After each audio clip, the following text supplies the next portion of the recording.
Right now, and we are live. Awesome. We are live. Love to be live. It's great to be alive. It is great to be alive. And while we wait, everyone joining in, call it a couple things. As always, feel free to tell us if our volume isn't great. We have some background music if it's too loud. Always feel free to tell us. We love the feedback. But while we're waiting, you were talking about this before we went live. Yeah. We got the Bad Batch. Okay. Lego shuttle came in. Okay, all right. So that's we got why you were so excited. Yeah, we got the weekend project up here.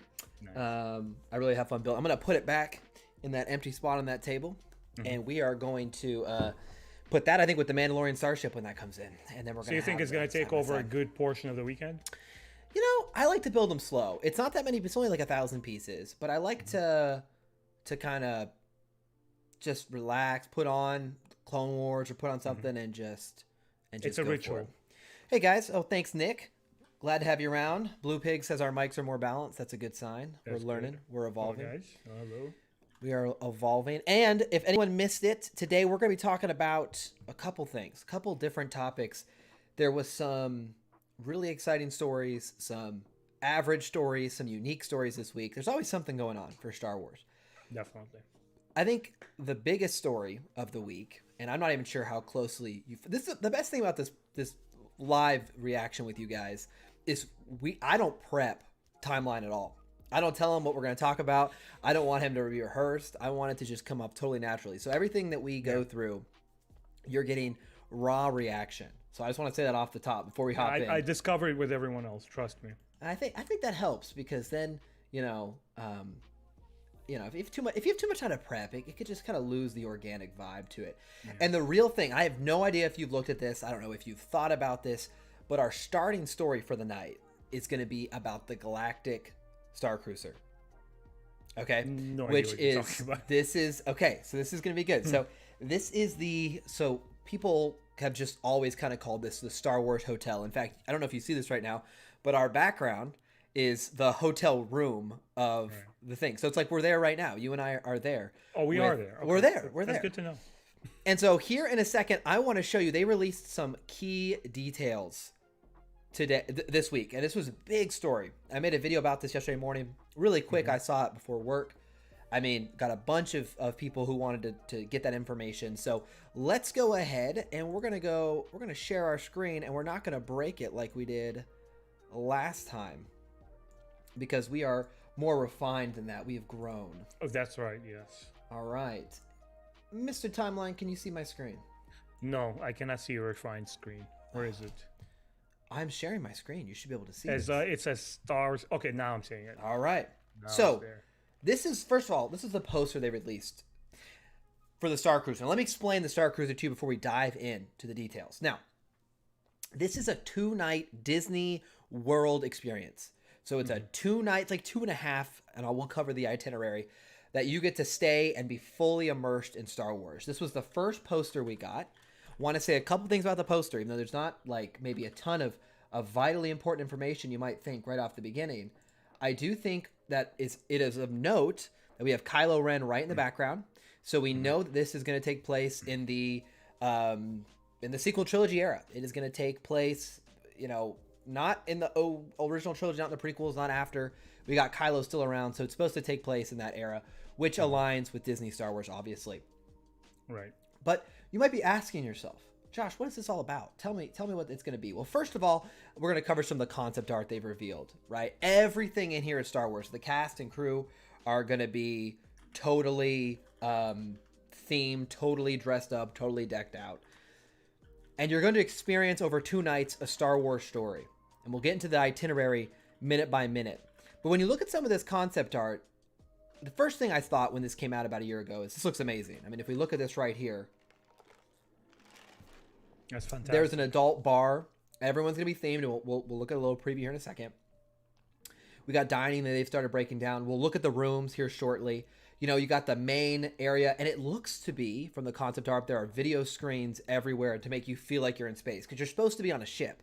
The whole theme is that you're on a starship. It's the Starship Cruiser. This is the ship you're on. It's called the Halcyon starship. Okay. So it sounds like a fun experience. I'm sure you're already a little bit like, man, that would be kind of fun. I'd love to spend a day in Star Wars. Well, let's look at some of the highlights. Let's pull on over. Okay. So again, all themed dining. There's a story. So there's a story throughout your stay that's supposed to put you in like a moment in Star Wars, right? Mm-hmm. So I'm assuming they haven't like told all the story details. I'm assuming at one point you'll be under attack and have to fight the Resistance. I'm sure, or the Empire, the First Order. There's lightsaber training. So you might have seen the story about the real retractable lightsaber Disney had released. That is for this attraction. Okay. So you're going to have lightsaber training.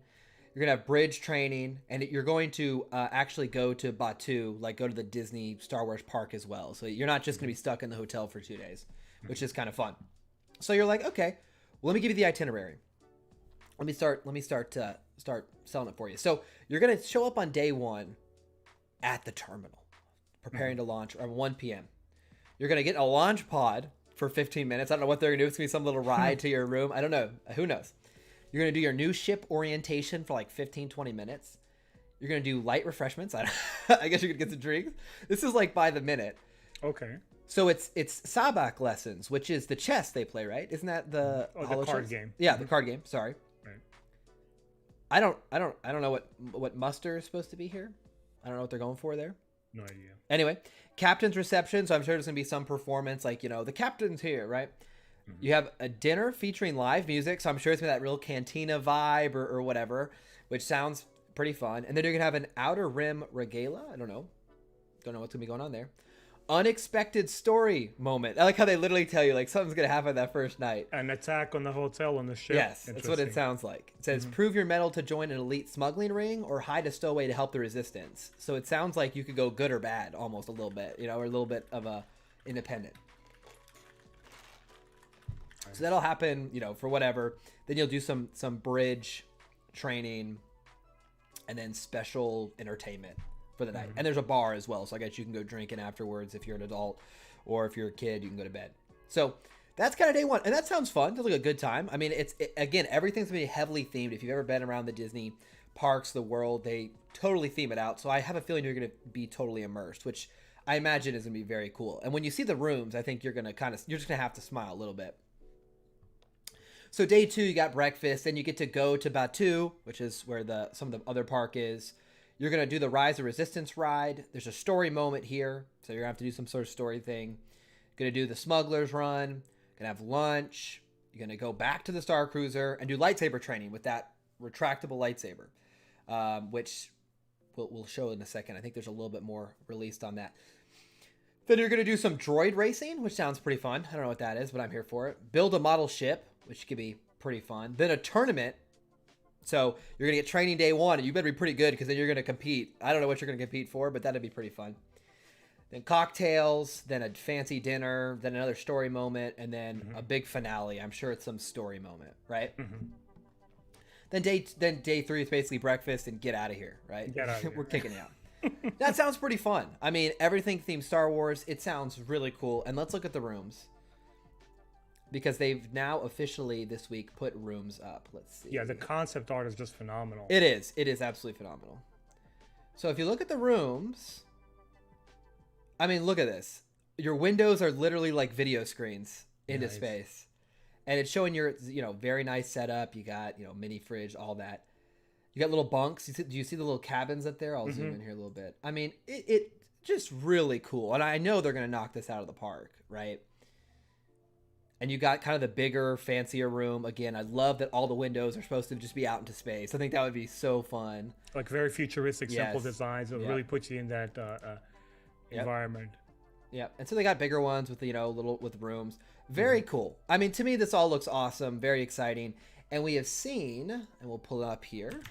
It's like a Disneyland for adults now. It is. Both adults and the whole family can enjoy it. And it's connected to the Disney World as well. So here is an actual picture of, like, this is not an art render. This is the actual room.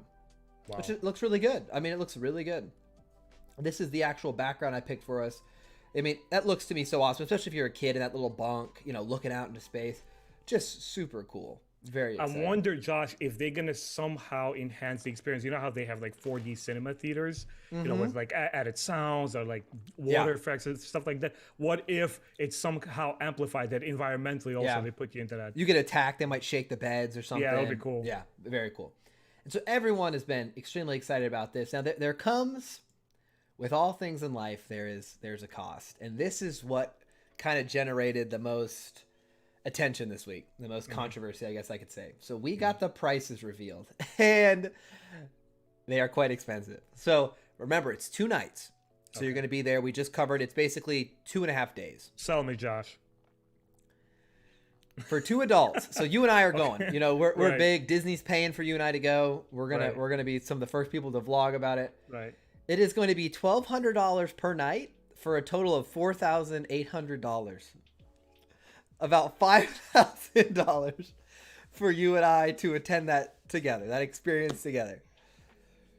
You know, after I have to comment on this. I'm sorry. After the debacle with Disney's version of the Star Wars theme park with the pandemic and this unfortunate, unforeseen like a situation, I don't see how people.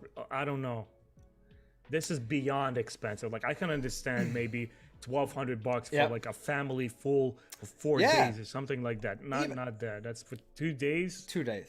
That's beast. So for 3 guests, and it says 2 adults and a child. So I guess it'd be like you and your spouse and your 1 kid is the idea. Yeah.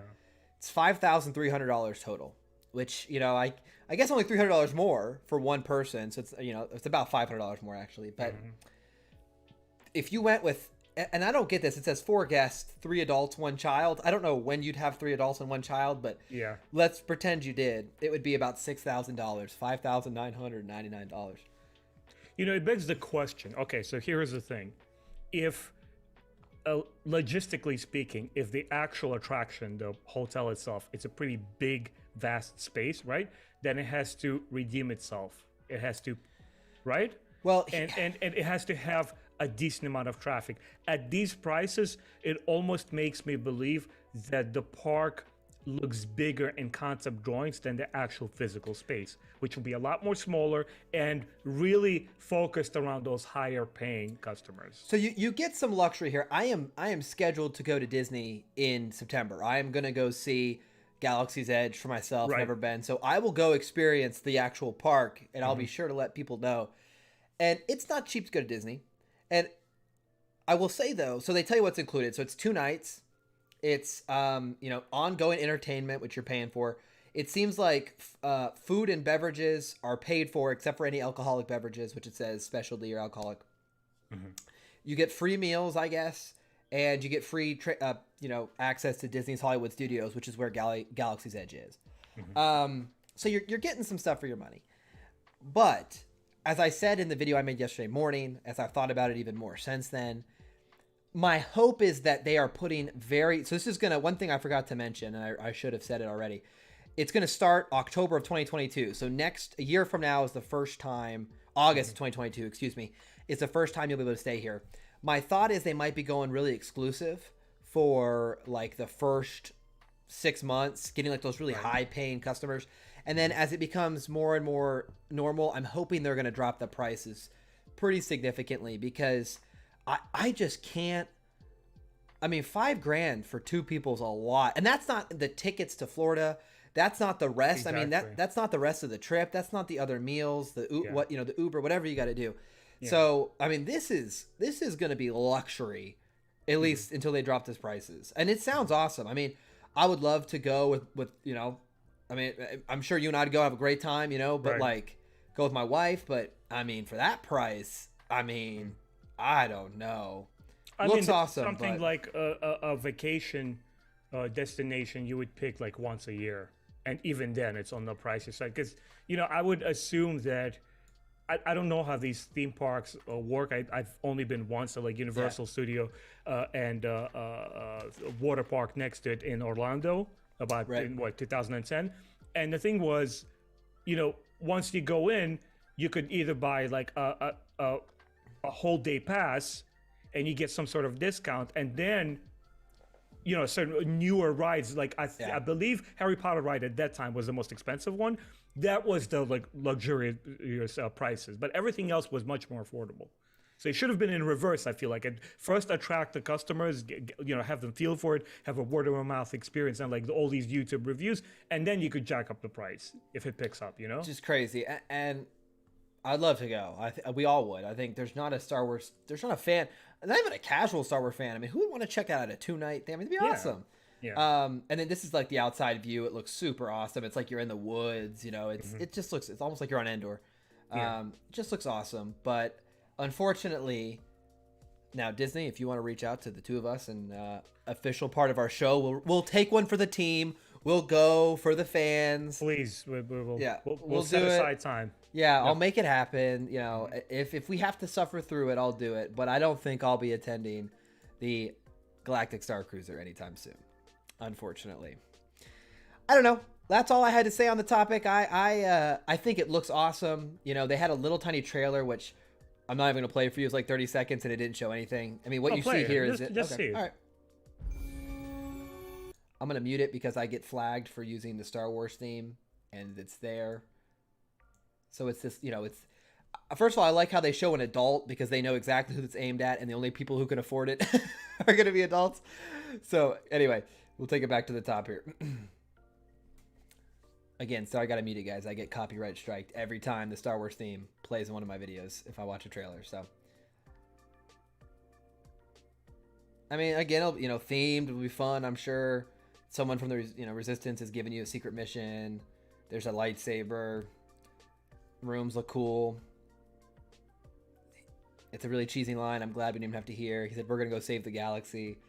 I mean, it looks awesome. I wish it was longer than 2 nights for that price as well. Yeah. I should have said if it was like $5,000 for 5 nights, I'd be like, well, I mean, a lot more reasonable. Yeah, that's a lot more reasonable. But like for 2 nights, not even 3, it looks great. I'd love to go. Not for me today. But on the positive note, you know what I would add?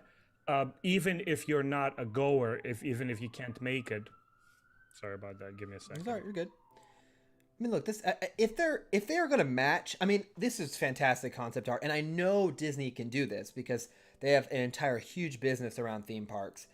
So I know they can do it. So I mean, I buy this concept art will actually be pretty close. I'm sure there'll be cool like holographic looking projecting things. I'm sure there'll be all of that. Yeah, I mean, it has to be out of this world. But what I was going to say is, even if for the people that can't make it, the way that you can bring them into the fold and have them enjoy the story is all the involved content. What if we have like comic books that supply the story? What if like novels comes out, or even like a TV show? Who knows? That would be a very interesting tie-in, and people could still experience this story without actually being there. Oh, one day. Again, this time next year we'll both be at probably a couple million subs each. We'll be just the first people on there. So sure, we'll let you guys know firsthand how good it is. But it looks a lot of fun. Wanted to talk about that. I think it's awesome that Star Wars has this. It's really cool that it exists. I wish it was a little more obtainable, but such is life, right? Yeah. Such is life.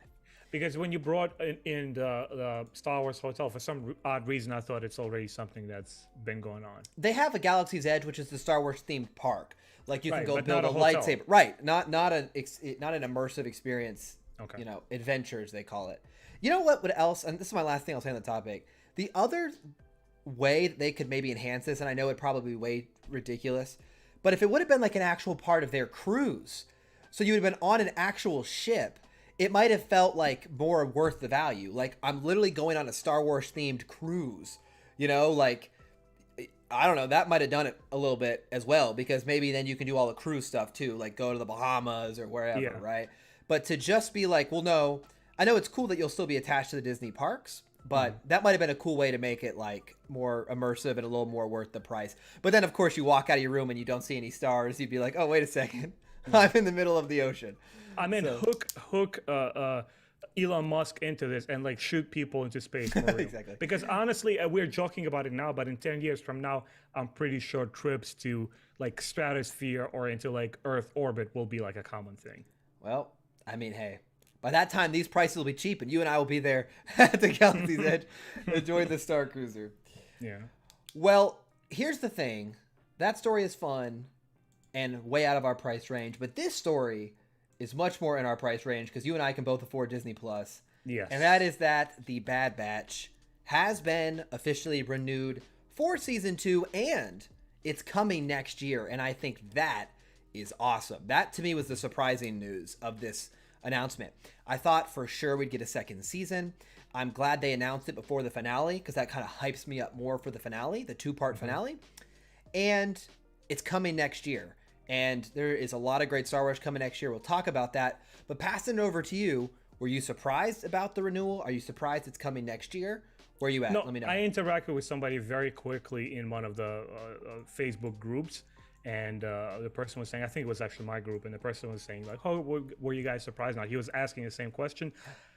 As an animator, I was not surprised one bit, because when you saw the production value on the first couple of episodes of The Bad Batch, and that they're hauling it for 14 episodes, there's no way in hell that it could have been like a one-off thing, because it's too much of an investment, and they just threw everything into it. I could have understood if they said, look, it's a 4-part miniseries launch. Then it kind of like throws you almost like the He-Man show from Kevin Smith, the latest one, right? Which is like only 5 episodes. That kind of puts it into the question mark, hey, is it kind of like a one-off sort of mini series? Yeah, exactly. But with the Bad Batch, 16 episodes, no way. You know, first of all, I totally agree with you. I thought the same thing. I thought, now there were some people who were like, well, 14 episodes, that might mean that's all the story they had to tell. Right. But I felt the pacing of the story.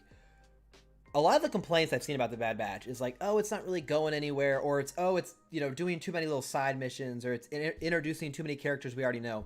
Mm-hmm. I think people have forgotten a lot about the early seasons of the Clone Wars. And I've been, as I've said on this channel before, I am rewatching. I'm down to the last 4 episodes of season 7, watching it with my wife again. She's never seen it, so for the first time, and rewatching those first 2.5, 3 seasons, it feels so much like the Bad Batch. There's like side quests and what is this, and all sorts of stuff like that, right? And so to me, the pacing was very reminiscent of the first season. I thought the Bad Batch's first season was far and away better than the first 2.5 seasons of the Clone Wars, honestly. Thank you for mentioning it. Yes. And I've obviously been a big fan. I have my Bad Batch hats behind me. If the folks who joined late, I mean, we got the Bad Batch Lego we're going to build this weekend. Man. You're all in. This weekend. Well, I am, because I think this is such a good spot for Star Wars. And, I make videos on Saturday, and I usually am a little late to the game on the Bad Batch, but I always want to make at least like a small video on it, because I think animated weekly episodes just fit the Star Wars. It fit this era of Star Wars just so well for me. I mean, first of all, we've been on this journey since May 4th. Do you remember that? This is the first episode came on May 4th. Yeah. It's it's August 5th. And we've had constant new Star Wars to look forward to every week, along with new books, it's great. Yeah. I love it. And I think, to your point, the work that's gone into this, you can see how much animation, how much effort is being put in. And I love how much you can tell the creators love. And I think there is so much story you could tell here. I am just over the moon they're doing this. And I'm very happy they didn't wait around. They said, hey, it's coming back next year. Get ready for the finale. I am pumped now. My hype for the finale has gone up even more, because I know it's not going to be, you always worry a little bit with anything that you're really passionate about, that it's not going to get the support you think it deserves. I'm very excited. I'm a big DC fan, as everyone knows. Suicide Squad is coming out this weekend. I'm so hyped for it. It's got great reviews. But I'm worried because of the pandemic and because of it's rated R, that no one's going to support it. Even though it might be great, when you're passionate about something, you're always worried people aren't going to support it. So with the Bad Batch, it seems like the support was there, and we're getting rewarded for that. So and I just wanted to add something to, with the excitement as well. There's a lot of people who are finding something to criticize about the show, and I think, not to put my words into anyone's brain, but I feel that Dave Filoni is playing the long game. Yep. And he's preparing, he's laying down the foundation to a story which will be truly experienced, and I think will be a much better time to analyze, perhaps in season 3 or 4. What I see here is taking root, It's absolutely wonderful. I'm honest with you. Like, I'll be honest with you guys. This is shaping up to be my favorite Star Wars show. And, it's, yes, Clone Wars period was awesome in its own right. It is. The Rebels period was also awesome. So you can't really pick and choose which era you like more, because if you like Star Wars, it kind of like each one has to offer something unique. Moments of greatness in each. Exactly. But with this one, as I mentioned in one of my reviews of the episodes, I said you feel the seasoning of the storyteller has become so much more wizened, Dave Filoni and the rest of the team who's creating the show, that each episode is tailored in a way that it's like, it's crafting, it's building this very, very strong foundation, which I always find around characters. And, in the beginning, if people, just another reminder what you have said, Josh, that in the Clone Wars season 1, people were like, who is this kid, Ahsoka? What is she doing here? Yeah. And the kid could never have a student in the span of those movies. Like, what the heck is this? By season 5, people were crying.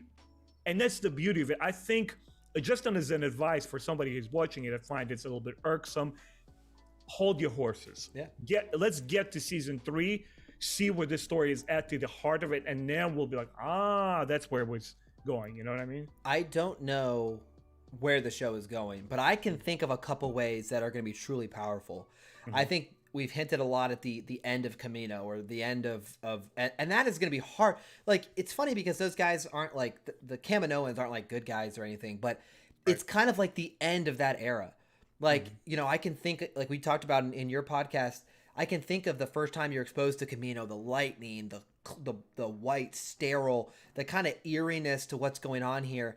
And then in the Clone Wars, it becomes a place where some of our favorite characters are from and where they go. And then in the Bad Batch, we see it like slowly go away. And as I've talked about, I don't think the Empire can leave Camino around for someone to do what they did to others. And I think watching Camino fall, watching the end of the cloning program, that's going to be tough. And I mean, can you imagine? I think already if a Bad Batch member were to die, like, I think it hit the group hard. Yeah. I would be hit hard. Yeah. And I want to give the showrunners a ton of credit for them to take a character like Omega, who, like, if you showed me a trailer and were like, hey, they're introducing this young, I'm trying to think of the word, peppy, that's the word, young, peppy little friend to the show, I'd be like, oh, great, we're going to have some stupid, like, side. But, like, the execution of it, like, I actually really like Omega. I don't think she's annoying. She's so layered, man. She's so interesting, and it's fun to watch her grow with this group. I honestly can't understand the criticism. Like, I don't get it. Like, oh, she's so annoying. She's a kid who's learning the ropes. She's like basically Luke Skywalker, but 10 years younger, literally. She's learning to navigate this new world, and all the stuff, all the trials that she's going through, it makes her so endearing. And, like, not only to, like, I understand one thing, it's like girls, they can relate to this female character. Guys, like adult men all over, you go to like reviews, and a lot of dudes who review episode by episode, they go like, man, I love Omega. I love the sensitive stuff and what she's going through. She's more of a kid than a girl, and that sounds silly, but she's more of like relatable to anyone as that child innocence. I think they nailed that. For me, I think a lot of people are remembering season 7 of the Clone Wars and season 6, and they're like, the Bad Batch isn't. It's like, yeah, well, it took the Clone Wars years to get there. Yeah. We didn't like Ahsoka day 1. Then by season 7, we loved Ahsoka. I mean, you got to remember that. It's like you said very well. It's a journey. Let's see where these characters go. I'd love to get, like you said, 3 or 4 seasons out of this. I think they can hit this. It's an era we've barely explored either, as well. Yeah. This is a really ripe for the picking story time. I mean, literally episode 1 is like moments after. Well, heck, it actually starts during Order 66. Basically. So this is such a good era. I'm so happy to see it.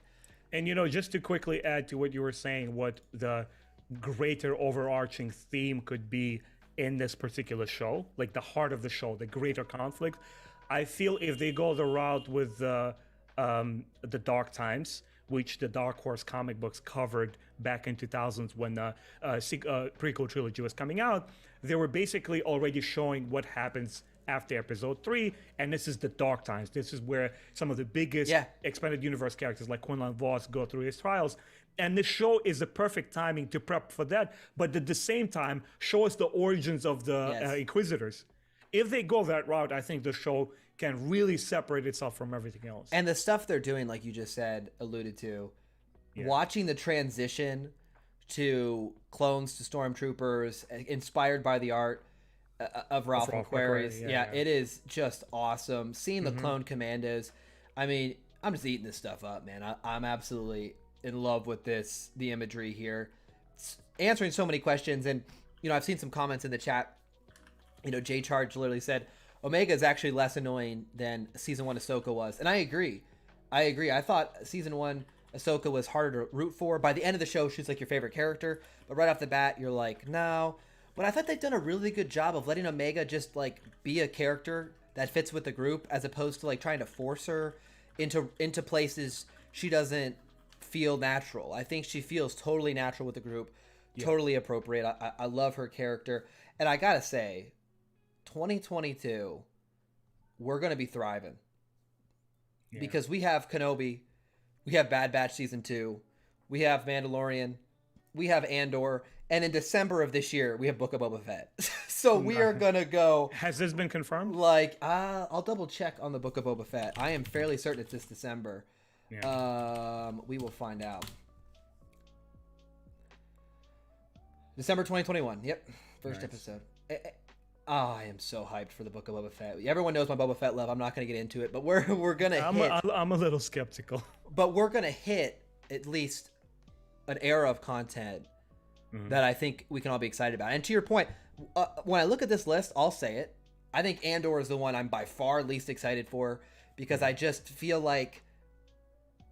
and here's the thing. When they announced Rogue One, I was like, I don't really care. But then I watched Rogue One. I was like, damn, that was actually really good. I didn't expect to like it that much. So maybe I'm gonna have the same thought for Andor, or I'm gonna be like, oh dang, they got me again. Like, this was great. They made me pay.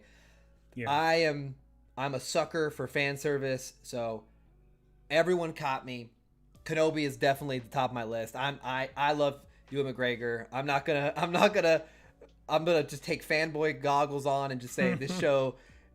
It has, with Hayden Christensen coming back, it has the potential for the prequel fan of me to, like, give me everything I've ever wanted, and maybe help bridge the gap for the non-prequel fans as well, where you see that transition. It's like the mix of both worlds, maybe a little original trilogy and prequel. Yeah, Josh, can I add something right there to what you were saying? I was going to throw it over to you. Tell me. So guys, for those of you who are watching for the first time, Josh and I went over to my channel and we did a very interesting set of discussions, which hopefully we'll continue doing soon, is talk about prequels. Josh is a huge fan of those, and I, as a 19-year-old who went to see them, wasn't a huge fan. And we love share and exchange ideas and kind of open up each other's minds about them. But Josh, I think that Obi-Wan Kenobi can potentially be the prequels that I wanted, dude. It's like, you don't understand what happened, that transformational moment when I picked up Master and Apprentice book, the new canon novel from Claudia Gray, and reading it, I was like, hold on a second. What is this I'm feeling? I missed Qui-Gon Jinn. Holy crap, when you're in the hands of super capable authors and you get these characters, they shine truly well. And what if, like, I dare to hope that Obi-Wan Kenobi will be executed to such degree of perfection, which I frankly don't find in Mandalorian. Like, it's a good, awesome visual spectacle actioner, but for me, like, it hasn't quite simmered enough just yet in terms of storytelling. If Obi-Wan Kenobi manages to do it, I'll be honest with you, it will provide relief for people who were displeased with either prequels or sequels. They'll be like, oh my God, this is what we wanted, you know? This will be kind of like the cathartic kind of like experience for people to say this is the ultimate thing. Because I think unanimously, whether people agreed or disagreed on the prequels, the performances and the actors people gravitate towards. And Ewan McGregor was one of the best things about the prequels. He is universally, I think, the most loved part of those. Because he really was the best at that time, outside of Liam Neeson, who obviously only around one movie. He was the best actor in that era. We love, to your point, I think there's such a soft spot for Hayden Christensen, Natalie Portman. And Natalie Portman blew up after that, right? She had a very great career after that. One thing I had to say, and I see some talk about the High Republic in the chat, and we will shortly talk about the High Republic. I got a small story there. I have to show you, because you inspired me here. I saw someone, I think it was J Charge, said he's got a framed picture of Obi-Wan Kenobi on his wall. Check out these Clone War era figures for Obi-Wan, and Anakin. You can get Where are them. these from? That's not Hot Toys. These are on Sideshow, and they are by Sideshow. And these to me just look absolutely awesome. Yeah, I these look absolutely love fantastic. these. They totally nail the animation style in the face. I would just absolutely love to get these. You inspired me just by talking about it. I was thinking to myself, like, man, they have some amazing Obi-Wan love there. And check this out. I'm gonna jump ahead here a little bit. I think speaking of the love for Ahsoka, they also have this combo pack here. Okay. I say combo, it's 2 separate items. You can get an Ahsoka and Rex back to back. So you see how it's cut in half here? Okay. And so you can get that, and then you can put Rex as the other half. Oh my god. And have Rex them lined up. So badass. How great is that? That's awesome. How great is that? Okay, sorry to get us off topic there, but talking about the prequel era, I was like, these things I saw this week, these are fantastic. My wallet hurts looking at it. I totally agree. I totally agree. They're like the Rex looks absolutely amazing. 160. I mean, whew, far more expensive. But to get us back on topic and to wrap up the Bad Batch, I love. You and I have talked about this. I think we are pretty aligned here. One of the best times to be a Star Wars fan because of this. It really I mean, is, yeah. Some of these I have a feeling that some of these shows are gonna nail it for me, and some are gonna nail it for you. We might not agree on which is which, but we have it, and I'd rather them make shows. I mean, let's say Mandalorian comes out, and there's 2 good episodes that you like in the whole thing. Heck, that's two Star Wars experiences. Yeah. You'd never have any other way. And I think that's the way I look at it. I really do. So excited for this. All right. Sorry to hurt everyone's wallet. I will close these out to save us all. Just who doesn't want that gorgeous Obi-Wan? No, that looks amazing. Amazing. It's like it's weirdly matured, but it's also perfectly resembling the show. Like it's weird. It is. I really like that. So I saw some talk about the High Republic in the chat. Most of my fans are High Republic fans because I do a lot covering the High Republic. And I did want to just say a quick congratulations to Justina Ireland, who did get on the New York bestseller list again with Out of the Shadows. And in fact, Utini pointed it out, every Star Wars High Republic book has been on the New York bestsellers list. Now, I've seen some YouTubers come out and say the New York bestseller list is crap and it's very political and yada yada.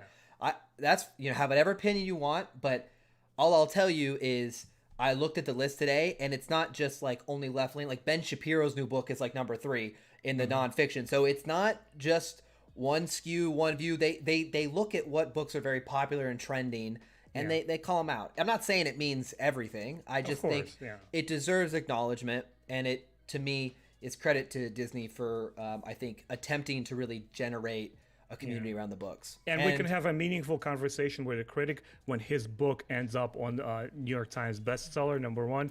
Then we can talk about your criticism of High Republic and how you don't like it and how your artistic and narrative vision could have been 10 million times better. Well, and here's the thing. I mean, I saw some fans, I think it was Nick, was talking about the High Republic would be great in a Lego form or in an action figure. And I agree. I think that what they really could do is if they don't want to go the route of making a show or whatever, a really good middle ground would be just sell some merch. Because I think even non-High Republic book fans would look at Master Skier in an action figure, or look at Avar Kriss, or look at any Markion Rowe and be like, wow, I need that figure. I need that lightsaber.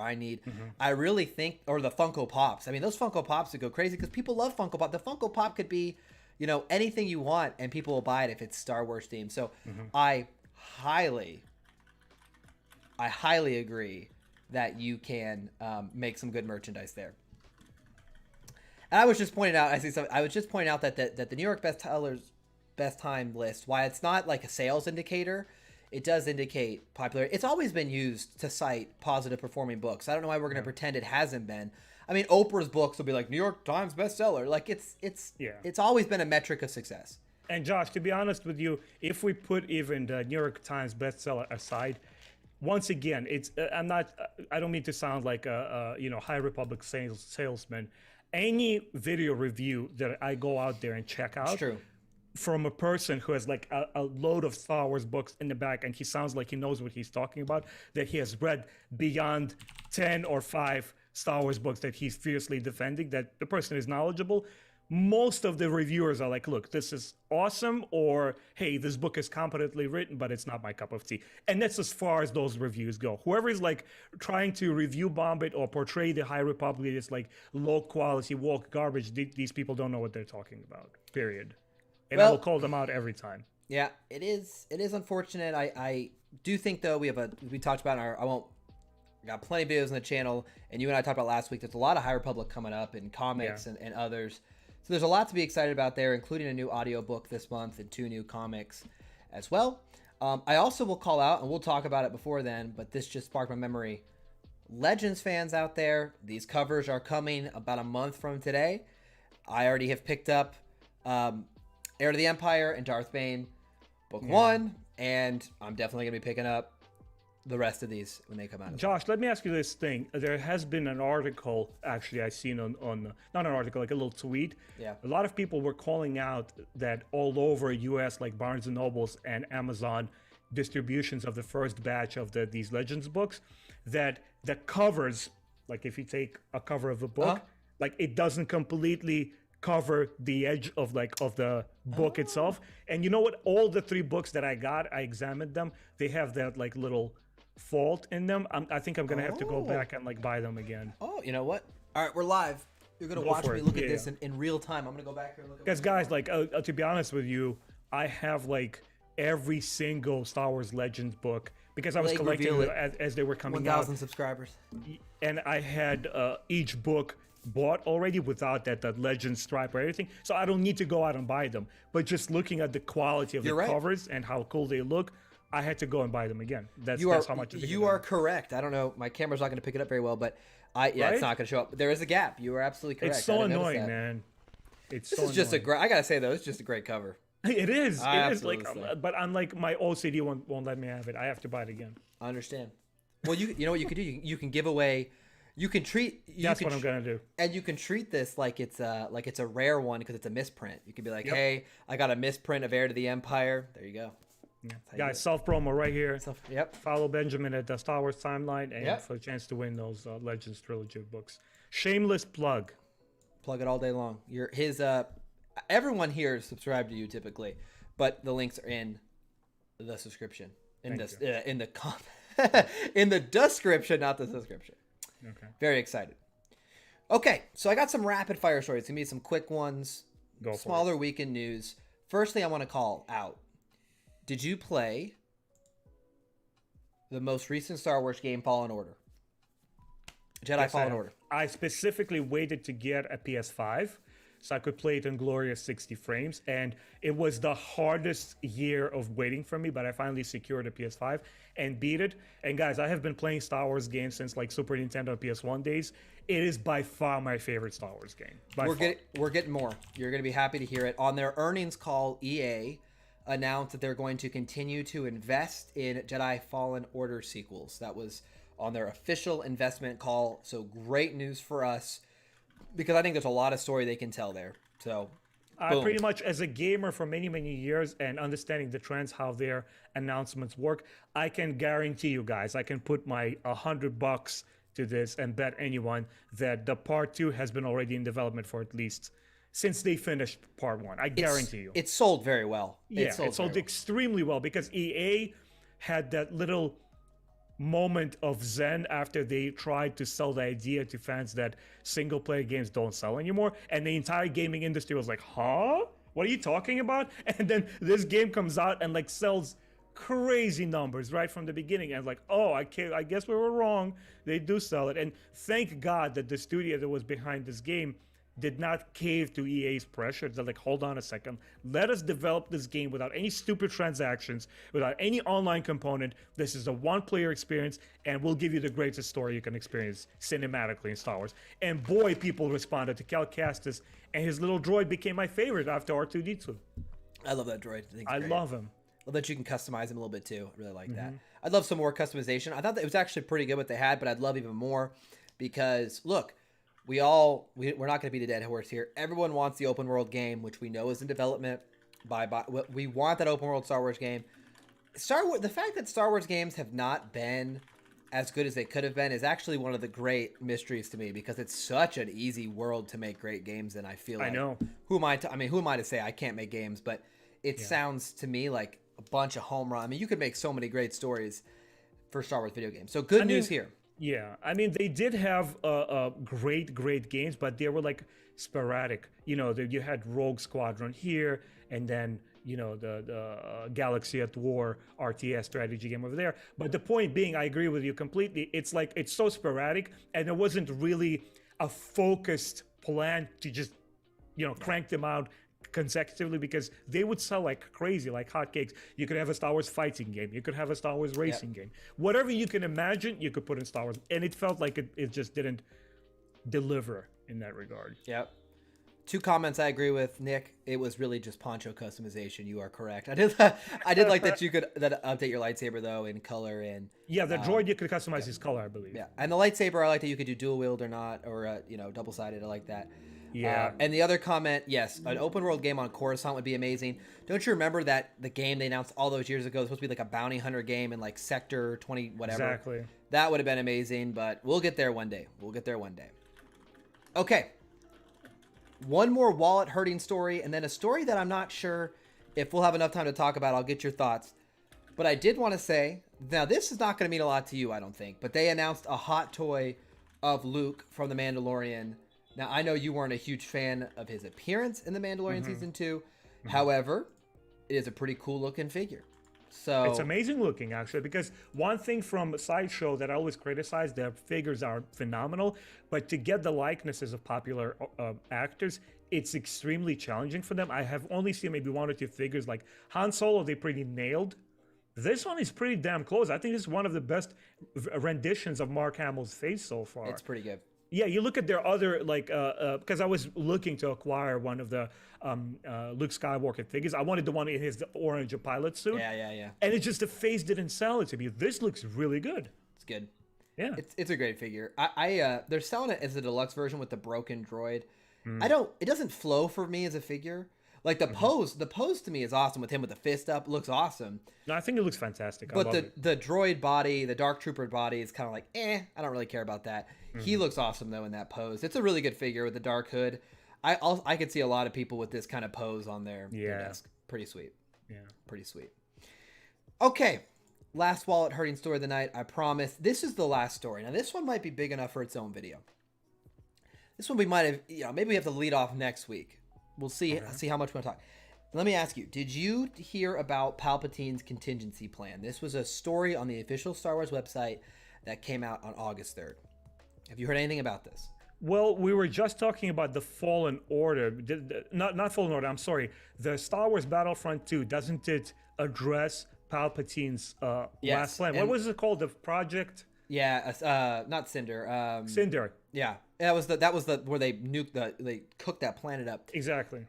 They do talk about the game, but they go even into more detail, and they actually here's the Project Cinder right here, and they actually talk about, they connect it to episode to the sequel trilogy basically, and they reveal some detail here. This got a lot of attention. I know Star Wars Theory reacted to it, which is always a big deal, and they cover some interesting things here, and I think it would be useful for you and I to read through it. I think you'll have some interesting thoughts here. Let's do it. In principle, I want to say my points here. There's a lot of people out there, myself included, who aren't giant sequel fans. And my position is basically, whenever they use comics or they give us stories like this that help fill in the gaps, they help cover up the areas I had questions, it doesn't bother me. There are people who say, oh, it's crap, and they're trying to go back and make it make sense. Well, my opinion is like, well, it doesn't make it any worse. Like, if you didn't like Palpatine coming back, does this make it worse to you? Or I'm like, well, at least they tried. Like, at least it makes some kind of sense now. So let's get into it. If you want to read through it now, I don't know how much time you got, but we can definitely read through it. I got time. Okay. So Palpatine's been out there all this time pulling the strings. That's the quote it leads us off for. So this is, by the way, if you've never seen this before, Star Wars Intel does like, insider stories about Star Wars universe directly from Star Wars themselves. This isn't fan content. This is the actual authors. So it says, although Poe Dameron might not have understood how Palpatine returned in Star Wars The Rise of Skywalker, and was understandably exasperated at the news. It was all part of the Contingency, a plan that anticipated Palpatine's death and prepared for his return to power. So right off the bat, they're saying, hey, that line, somehow Palpatine's returned. We're going to explain it. We're going to explain it to you. Palpatine was a talented manipulator, from killing its own Sith Master to creating conflicts and conspiracies within the Republic Senate to orchestrating a galaxy-wide war and taking power as the Emperor. That to me is and we disagree on this, but we won't get there. That to me was one of my favorite things about Palpatine. I love the scheming mastermind. I like that kind of archetype villain. I think it fits really well. I do like that. We did talk about it quite at length. I like that in the novels because the concept always was appealing to me, and I do enjoy politics in Star Wars. I just felt it was better executed in novels like The Cloak of Deception. I think, yeah, understood. As a Sith Lord, Palpatine craved power, but feared losing it, naturally. This compelled him to design a backup plan, officially known as the Contingency.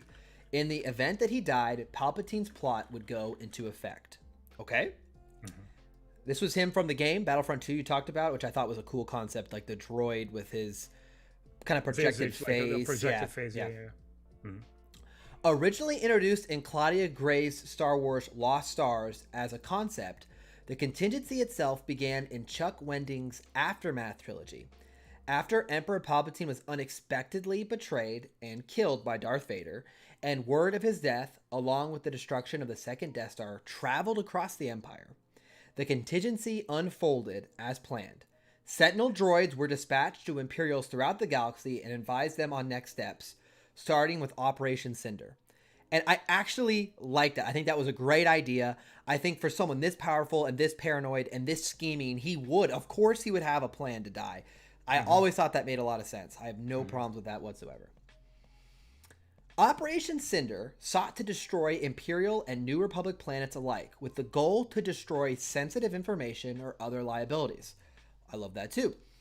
The operation was carried out in various ways, including the use of climate disruption arrays, which once fired upon a planet would create catastrophic weather conditions, vortex detonators, a customized explosive that made planet uninhabitable, and the Imperial Navy, who engaged in battles on planets that would attempt to resist the operation, such as Naboo. Again, no problem with that. Sounds very much like a power-hungry guy would go nuclear, would literally go nuclear. No problems with that. Operation Cinder, which for those of you who don't know, was referenced in Mandalorian Season 2. So for folks who say that, Dave Filoni and Jon Favreau were trying to undo the sequel trilogy, this kind of tied directly into that. But no, anyway, he officially stated, right, that it's going to tie into the sequel. Anyway, Operation Cinder was devastating, but it also solidified many allegiances to the newly erected New Republic and saw many Imperials defect due to the brutality, which we saw in The Mandalorian. Anything surprise you yet? I think this all sounds good to me. I got no problems with this so far. Let's go. Keep going. One major element of the Contingency was about a year after the Empire's death at the Battle of Jakku, led by self-appointed Counselor of the Empire, Gallius Rax. He brought the remainder of the Empire to Jakku in a last stand against the New Republic. The majority of the Imperials involved in the battle believed they would retake the galaxy with a victory, but the Contingency planned for this to be the conclusion to the Empire. Rax was originally supposed to have the entire planet of Jakku destroyed, along with the Imperials, as further punishment for failing Palpatine. What was unaccounted for in this plan was Grand Admiral Ray Sloane. Is it Rhea Sloane? Ray Sloane? Yeah, which is in the game as well. As underling of Gallius Rax, Sloane was kept in the dark about the Contingency and Rax's involvement. As such, she began to believe that Rax was deviating the Empire from its intended glory. On Jakku, Sloane confronted Rax, where she shot and killed him. In his final moments, Rax appointed Sloane to the Contingency and urged her to retreat to the unknown regions with Brendel Hux to create a new and better empire, right? With Rax dead, and thanks to Sloane, Jakku was saved. Rax's plan to completely destroy the Empire did not unfold, with remnants of the Empire continuing for years. Following the official end of the war, Sloane would heed Rax's final demands and head to the unknown regions. So this kind of explains why you had the New Republic, or the New Order, the First Order, aside from Palpatine. it's like that really wasn't his plan, right? That's what they're kind of indicating, that was like a remnant of his empire that he, that's kind of what the first impressions are. For many years prior to his demise, Palpatine sought immortality on the Sith planet of Exegol. Okay, I buy that. I buy the Sith are all about not dying. I mean, that's a big thing about the Sith, right? They stay alive by all means, any means necessary. It was on this planet that he and his cultists, known as the Sith Eternal, experimented with cloning. Okay, we know that, obviously. Exegol was also where Palpatine built his Final Order fleet. As an immortal Sith, Palpatine would want to reign supreme over the galaxy with his Sith Armada. This would be the grand finale of his plan. Okay? Any thoughts there? I know I've read it. I'm just reading out the article. I think you're muted, by the way. Oh, I do apologize. Sorry. Because I'm trying to mute and unmute. I have a little background noise. I do have thoughts here.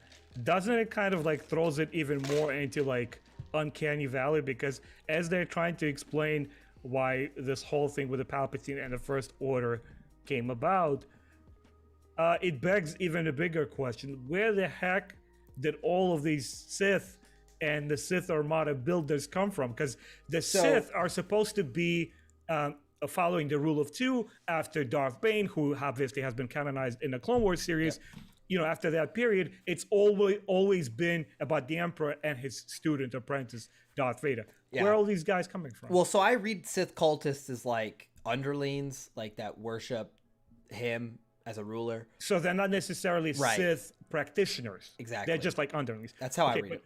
Then incognito. I want to take a pause out real quick. Go for it. I am not the sequel defender. I just want to point that out here. So no, we're breaking this down, right? We're looking at this. I've told for people in chat when they're like, "Wait," no, I'm like, "No, it ain't me." We're trying to digest what we're reading here as fans. So my question is, okay, so that part is explained because I remember visually it was such a striking scene. It was. When Rey and Ben go in there and you see all these like chanting figures, I'm like, where are they coming from? Yeah. Then you put those aside and like, if the Emperor is escaping and is cloning himself incognito in the unknown regions of space, where in the heck you get the resources to like create the grandest fleet like ever? Like, so they tried to explain this in the Vader comic, the current Vader comic run. So as Vader, I'm summarizing super high level. As Vader so in the Vader comics, I think what they do is kind of interesting and fun. Is Vader is always suspicious of Palpatine, and Palpatine is always trying to screw over Vader, which makes a ton of sense. Because Palpatine's position is like, if you can't go through these trials, you're not worthy of being my apprentice. Like, only the strongest will survive. He needs a sharp weapon. Yeah. And if I'm pissing you off, you're going to be stronger on the dark side. So it makes total sense, right? That is part of the dark side. It makes a lot of sense.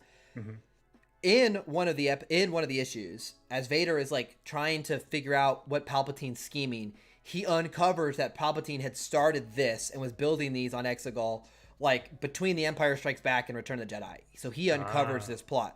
Okay. Now, again, that's obvious Disney going in and trying to make it make sense, but it's, and they say in the comic, they're like, because Vader's looking at the plans for these ships, the ones we eventually see in Rise of Skywalker.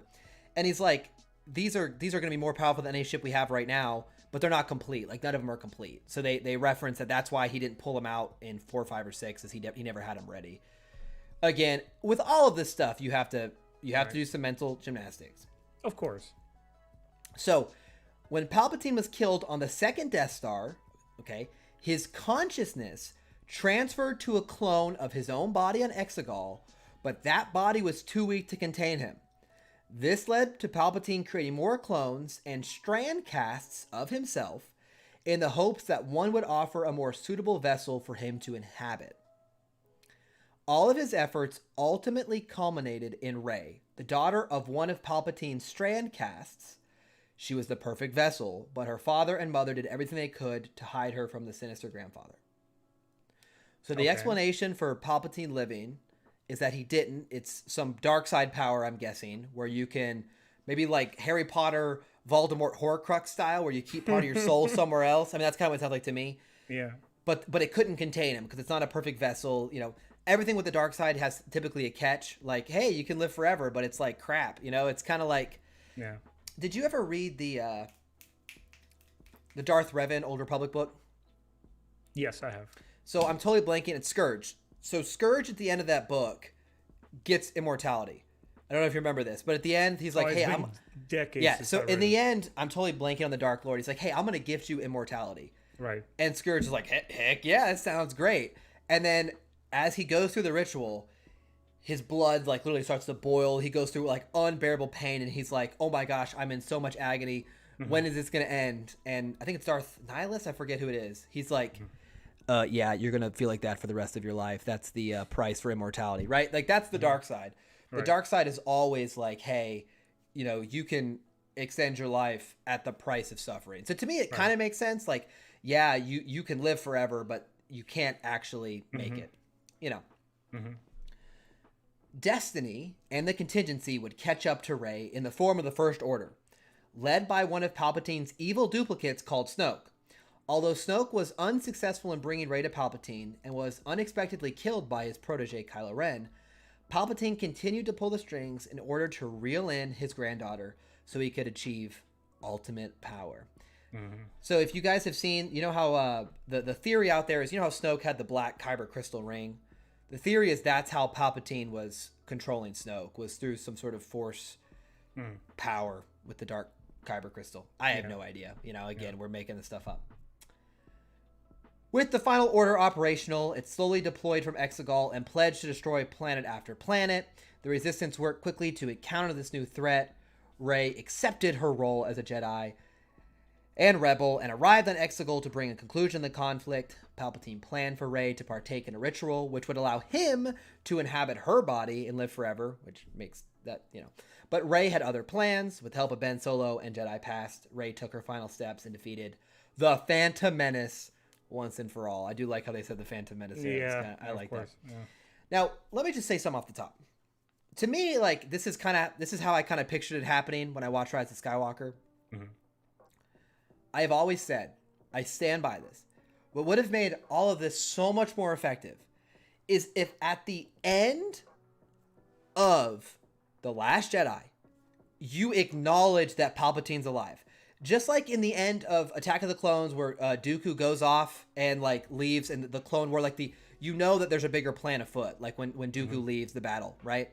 If you just would have shown, like, you could have had a little snippet where Ben Solo, Kylo is confronted by Palpatine, or it flashes to Exegol, something to let us know that it was planned. I think that one little change to me would have been like, oh, that Palpatine. He's been back. I think what didn't work for people is all of a sudden in the first trailer, you hear Palpatine laugh.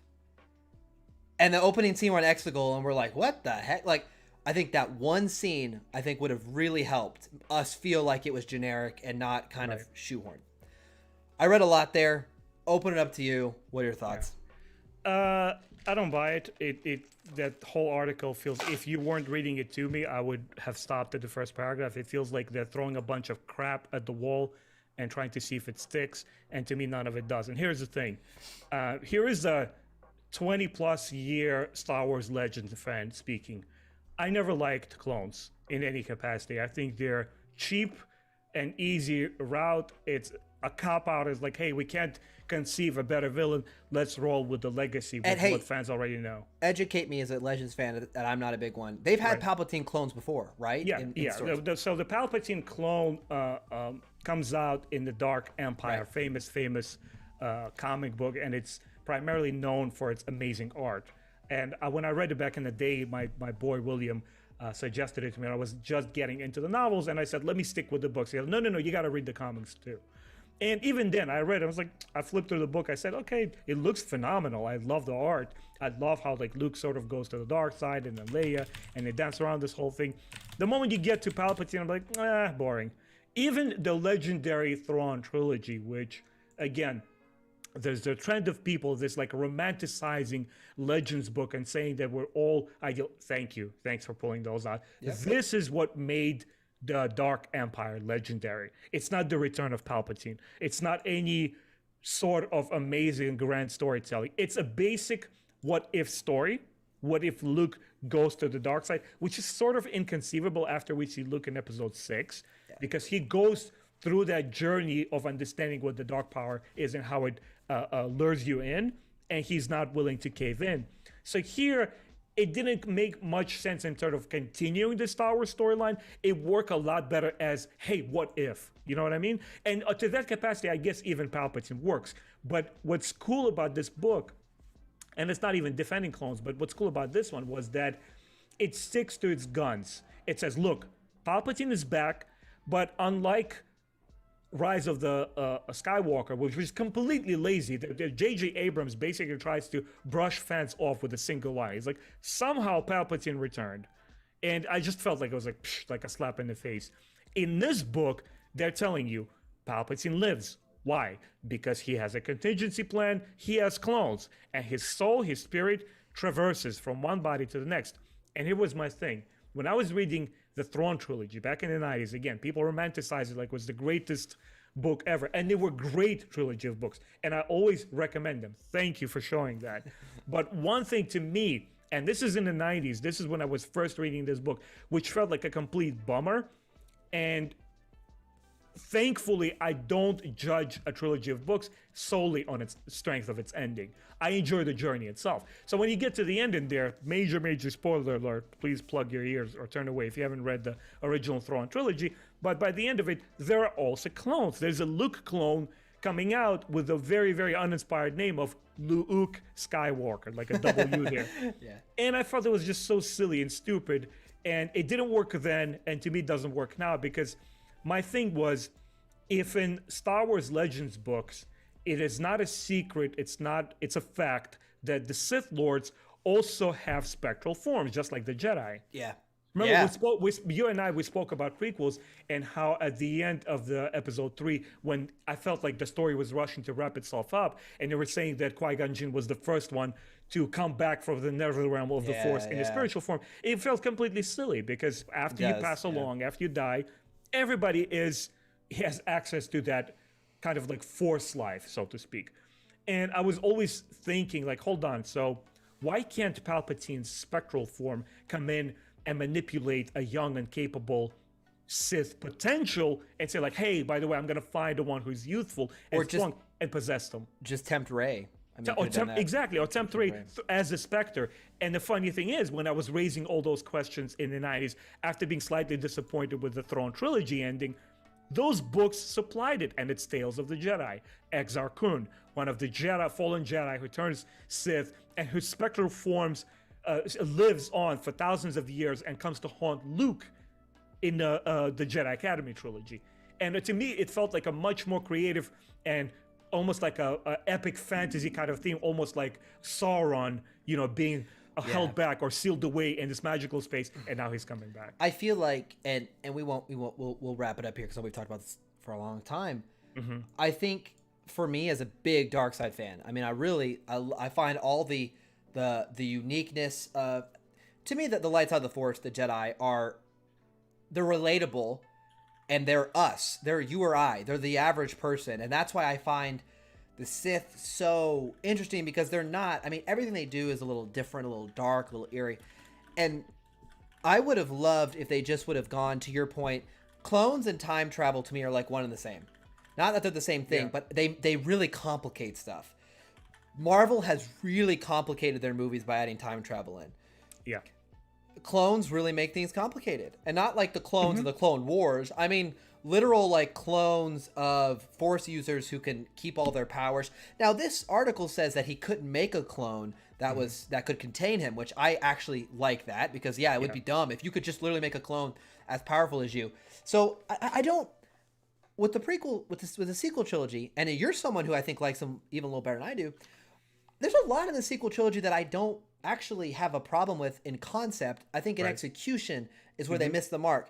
I think The Last Jedi has a lot of really good ideas. I really like The Force Awakens. I know it's the one that gets talked about the least, because it's basically kind of I like it. It's a rehash of A New Hope. But man, hey, you know what? That's okay, because it's fun. It's fun, exactly. I had a great time in the theater. I remember the hype in that theater. Remember when she touches Luke's saber and you're like, you get the vision. You see Snoke. BB-8 doing this. Yeah, you see this. You see Snoke with a dark kyber crystal ring, and the theories are going wild. The explosion and fun in the fandom after that movie was a really awesome time, and it's hard to remember that now because of how everything went. Right. And I'll tell you, my friends, my witnesses, a lot of people will tell you this.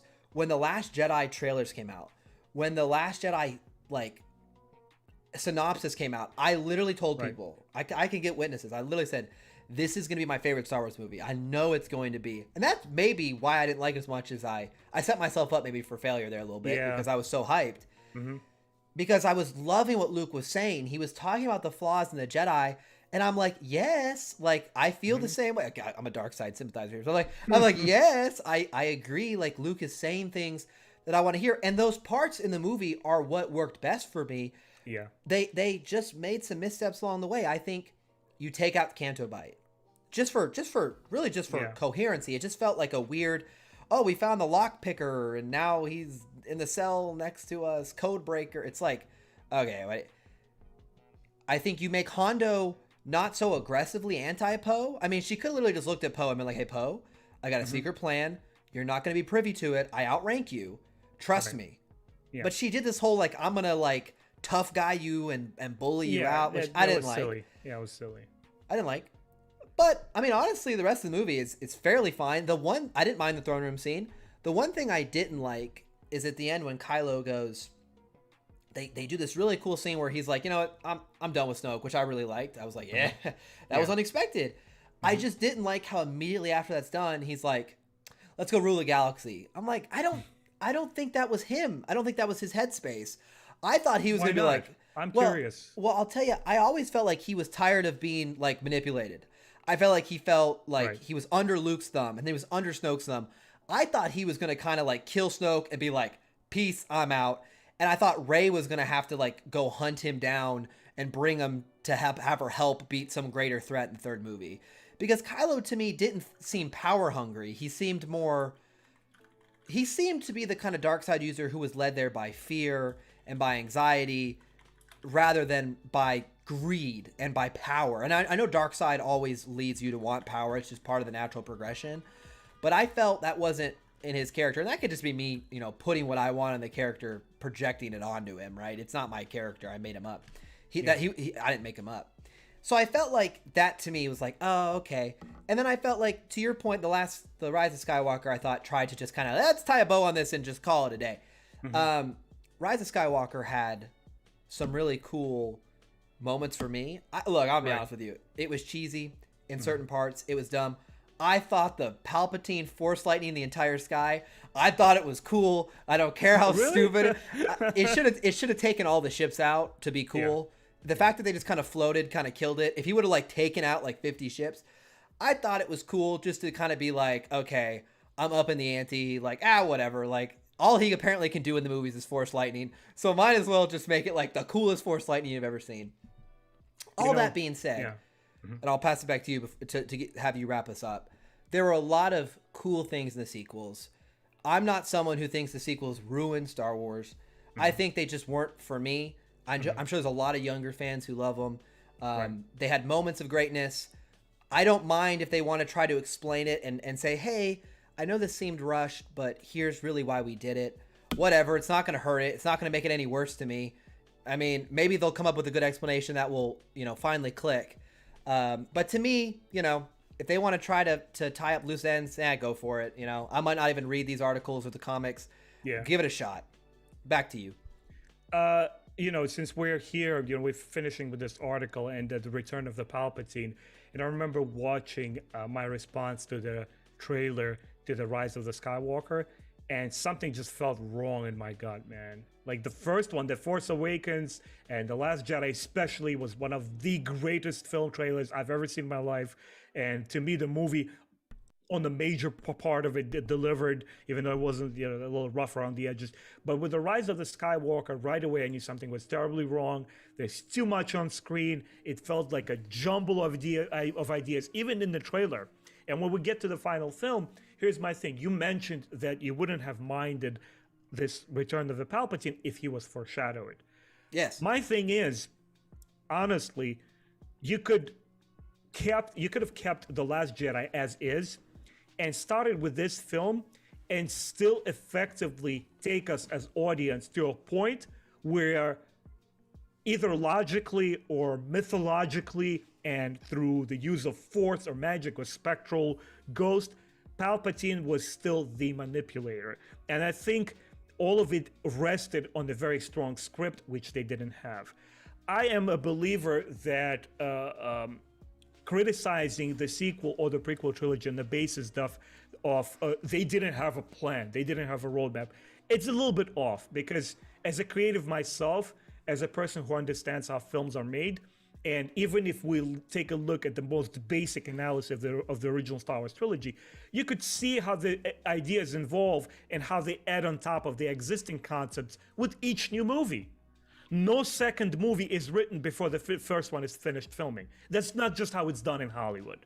No matter how much credibility you have, whether you're Steven Spielberg or Francis Ford Coppola, it just doesn't happen. Every movie, yeah. Kevin Feige at Marvel, clearly, like they've added and tweaked, even though it's like a 10-year plan. You know, people talk about Marvel. There's clearly they've changed, added movies, and moved stuff around. Yeah, things constantly change, and I felt that The Rise of the Skywalker could have been a strong film on its own if the ideas cooked enough, but they weren't. It felt like bringing back Palpatine in that particular fashion was fast, it was erratic, it showed the lack of development time, it showed lack of ideas, and honestly, you just reading this article felt like it's trying to plug that hole, and not in a very special or unique way. It just doesn't work, and it's irksome, and we as adults would take a look at this stuff, and this article just does not make it better. But as Josh pointed it out, it also doesn't make it worse.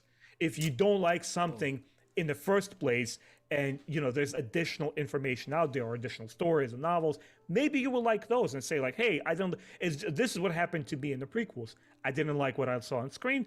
I liked what I read in the pages of the Clone Wars and comic books and the Clone Wars, exactly. And I'm a huge prequels fan, and I want to say this to wrap it up. I think it's a perfect segue to end it, because we're totally aligned here. Mm-hmm. Like whatever you like. Don't let other fans tell you and dissuade you. Because look, guys, I'm a huge fan of DC. I love Man of Steel. I love the stories of Batman or Superman. I love Zack Snyder's Justice League. And there are plenty of people there who think I'm an idiot and don't like it. But that's okay, because those movies mean something to me, and I can get frustrated and want to defend them. But at the end of the day, it does not matter, because there are movies out there that just are going to work for some and not others. So whatever you guys like it. If this explanation works for you, if those movies work for you, more power to you. You're one of us. We just disagree on this one thing. Yeah, it's fun to disagree. It is, because I got my Palpatine lightsaber right here, because I love Palpy, and I'm okay. Here, check this out. Here we go. Here's how we'll end it here. Here we go. Go for it. Stab something. Here we go. We got force lightning effects. Everyone ready here? Let's go. Do it. There we go. Do it. There we go. I didn't hear it. Do it. Can we not hear? Unlimited power. I mean, it's as good as it gets, guys. Yeah, okay. It's as good as it gets. It works. It's good enough. Everyone who stops by on Thursdays, we really appreciate it. We love just getting together and talking Star Wars. I know a lot of my friends, don't have these kind of conversations, so having an outlet to get on here and talk with you guys. J Charge, Blue Pig, Nick, Giafet, we have so many people who come in every week. We appreciate all of it. We don't get to all your comments because I drank this whole coffee and I was wired and ready to talk about the sequels. So that's what you come for. You guys got to see it. So thank you guys for stopping by. Make sure you check out Ben's channel, Star Wars Timeline, if you haven't already. I'm sure you have. Make sure you like and subscribe. We'll be back next Thursday. Until then, guys, we love having you around. We'll see you again very soon.